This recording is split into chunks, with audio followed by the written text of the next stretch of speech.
દમણ અને દાદરાનગર હવેલીની બેઠક પર પ્રચાર ભાજપ દ્વારા ચૂંટણી ઢંઢેરો જાહેર કરવામાં આવ્યો। ટુરિઝમ વધારવા અને વિકાસના કામોની જાહેરાત કરવામાં આવી। વિકાસલક્ષી કામોની ચૂંટણી ઢંઢેરામાં જાહેરાત કરાઈ છે। મેનિફેસ્ટો ભારતીય જનતા પાર્ટીનું અમે જાહેર કર્યું છે।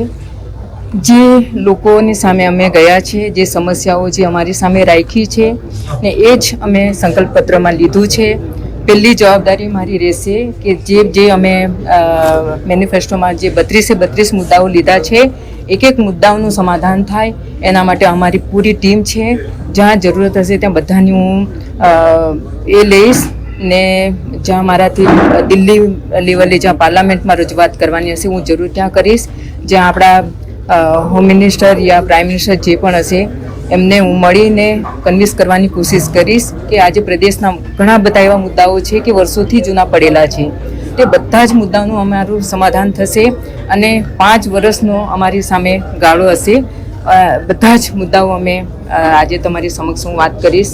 વરાજા સંસ્થાઓ છે, જિલ્લા પંચાયત, નગરપાલિકા અને ગ્રામ પંચાયત, આમાં ચૂંટાયેલા જનપ્રતિનિધિઓને પ્રશાસનિક અધિકારીઓ પ્રાપ્ત કરાવો એ અમારી પહેલી પ્રાથમિકતા છે। ગ્રુપ સી અને ડીની નિમણૂક સ્થાનિક લોકોના માધ્યમથી જ થાય એ અમારી બીજી પ્રાથમિકતા છે।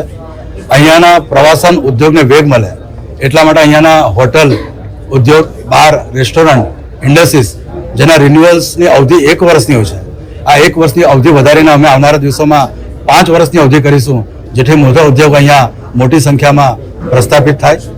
ખનન અને ખનિજ વિભાગમાં અહીંયા પ્રતિબંધ મુકાયેલો છે, એના નિયમો નવા બનાવી અને ખનન વિભાગને નિયમિત રૂપે રોયલ્ટીના માધ્યમથી બિલ્ડિંગ અને ઇન્ફ્રાસ્ટ્રક્ચરનો ઉદ્યોગ પુનઃ પ્રસ્થાપિત થાય એ રીતના કાર્યો કરીશું।